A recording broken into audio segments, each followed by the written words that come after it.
बात है भारत की डेमोक्रेसी की इस 70 सालों की।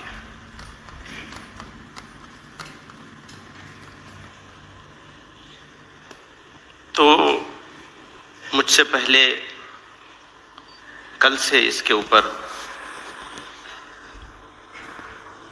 बहुत अच्छे से डिबेट चल रही है और मैं इस बात से पूरी तरह एग्री करता हूं। ये जरूरत से ज्यादा ही तेज चल रहा है। वो नंबर बता रहा है कितने मिनट रह गए हैं, टाइम बता रहा है पीछे सामने से, बहुत फास्ट है। तो एक बात से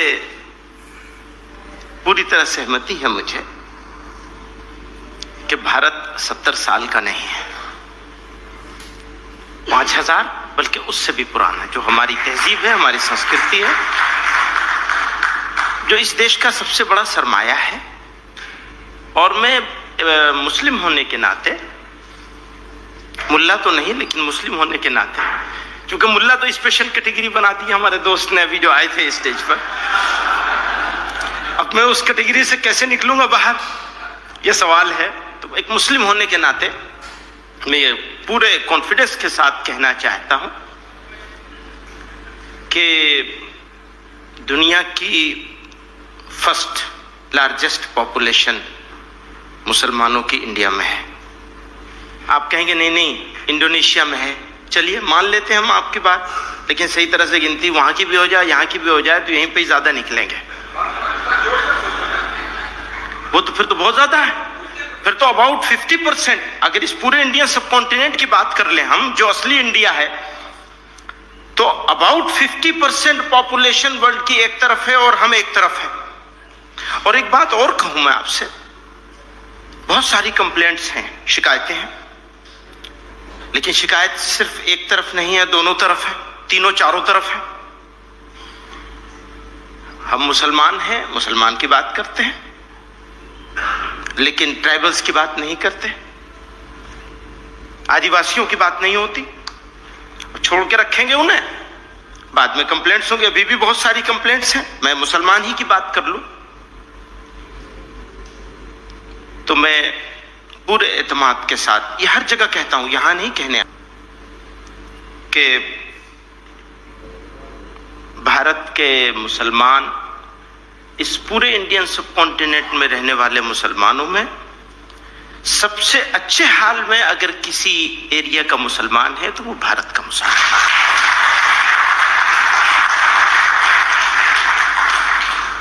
अब अच्छाई को नापेंगे तो मेटेरियलिस्टिक अप्रोच के साथ अगर आप नापा जाए, चूंकि आजकल तो दुनिया उसी से नापती है, तो फिर तो बहुत सारी कमी निकलेगी। लेकिन जो असली चीज है, अपनी मर्जी के मुताबिक जिंदगी गुजारना, सच्चाई को महसूस करना, खुशी को महसूस करना, अगर हम उसके लिहाज से देखेंगे तो भारत सबसे अमीर मुल्क है और भारत का मुसलमान सबसे अमीर मुसलमान है। मैं इस्लाम के बारे में कहना चाहूंगा थोड़ा सा। इस्लाम जो है वो रूलिंग करने के लिए नहीं आया है, सरकारें बनाने के लिए और स्टेट बनाने के लिए नहीं आया। इस्लाम की रूह, जिसको आत्मा कह लें हम, इस्लाम की आत्मा जो है वो खुद को सही करने के लिए है, दूसरों को डंडा लेकर सही करने के लिए नहीं है। तो इस्लाम का जो इंसानियत का पहलू है, मानवता का जिसे कहेंगे, वो सबसे कीमती है और उसको पीछे डाल दिया गया। भारत में मुसलमान बादशाहों के साथ नहीं आया था। भारत में अगर इस्लाम आया है तो सूफियों के हाथ से आया है। सिर्फ अजमेर वाले जो हजरत ख्वाजा साहब हैं, 90 लाख लोग उनके एटीट्यूड से, उनकी तालीमात से, शिक्षा से वो इस्लाम में दाखिल हो गए। ना बाबर, ना औरंगजेब, ना अकबर, ना कोई और, ये इस्लाम के नहीं थे।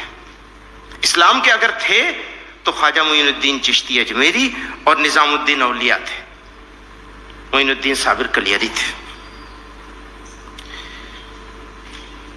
टेररिज्म हो, रेडिकलाइजेशन हो, तो मैं आज की थोड़ी सी बात कर लूं।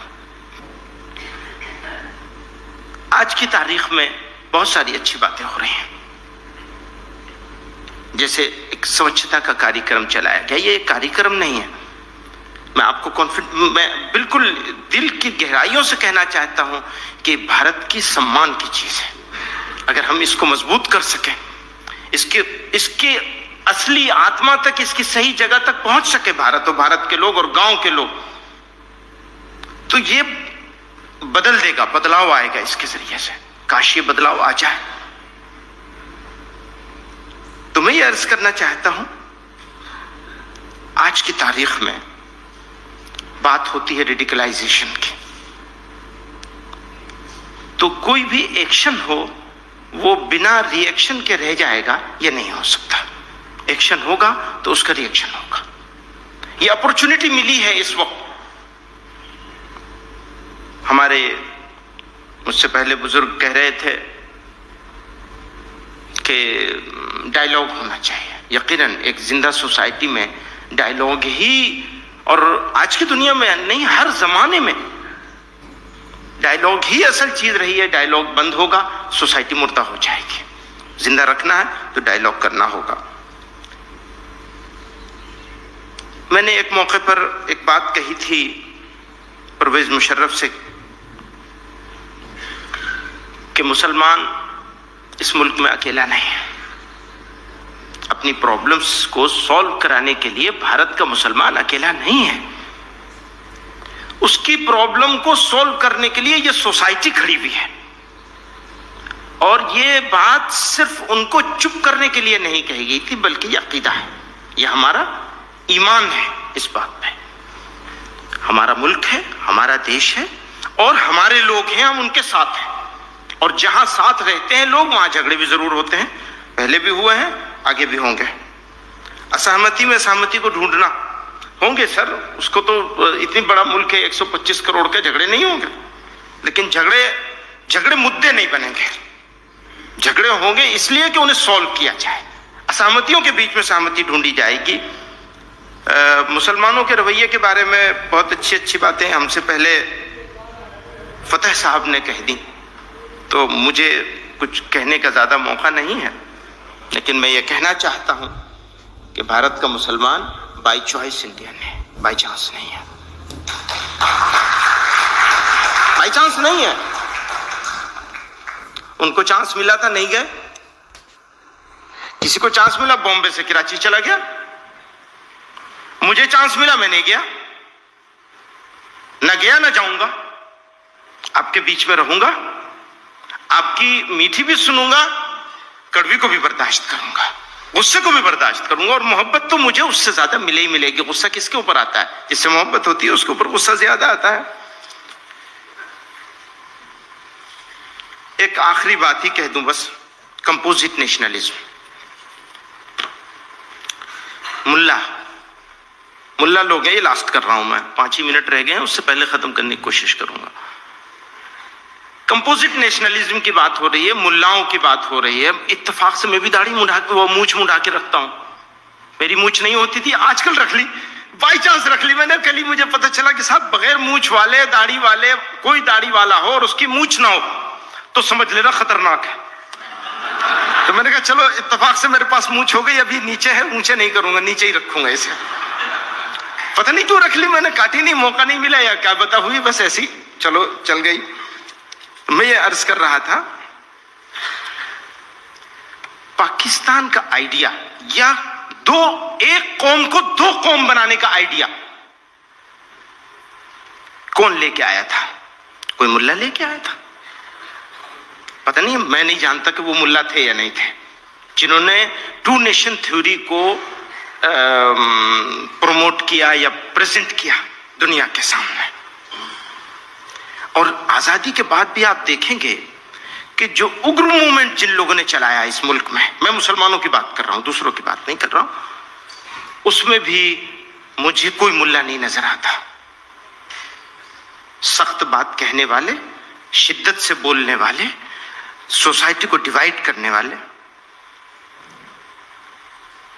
अब देवबंद का पढ़ा हुआ मुल्ला, जमीयत उलमा हिंद चलाने वाला, اور وہ کہتا ہے کہ اسلامک اسٹیٹ کی ڈیمانڈ ہی ان اسلامک ہے. اب میں ایک مرتبہ ایسا ہوا، بس ایک جوک سنا کر اپنی بات ختم کر دوں. چونکہ آپ لوگ تو سب جانتے ہیں، ہم دو لوگ بیٹھے ہوئے تھے، اس میں ایک ہمارا دوست تھا پرانا اور ایک نئے صاحب تھے. وہ پوچھنے لگے یہ جمیعت علماء ہند کی ہسٹری کیا ہے. تو میں نے کہا میرے دادا جو تھے وہ 18 سال جیلوں میں رہے.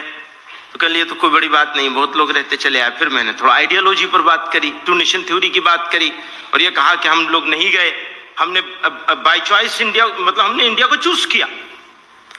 تو کہنے لگا یار مروا دیا تم نے. وہ میرا دوست کہنے لگا مروا دیا تم نے، چلے جاتے تو ہمارا بھارت جو ہے پاک صاف ہو جاتا. تم یہاں ہو تو ستیہ ناش کر دیا تم نے انڈیا کا بھی، ہماری مصیبت بن گئے ہمارے لیے. سمجھ رہے ہیں آپ میری بات؟ نہیں سمجھ میں آئی؟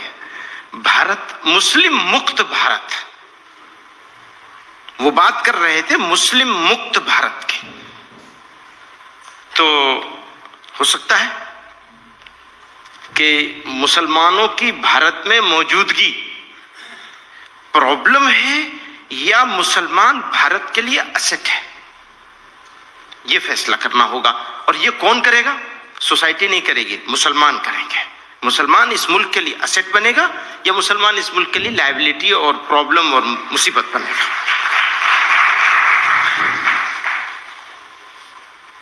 میں بہت شکریہ ادا کروں گا آپ سب لوگوں کا کہ مجھے برداشت کر لیا.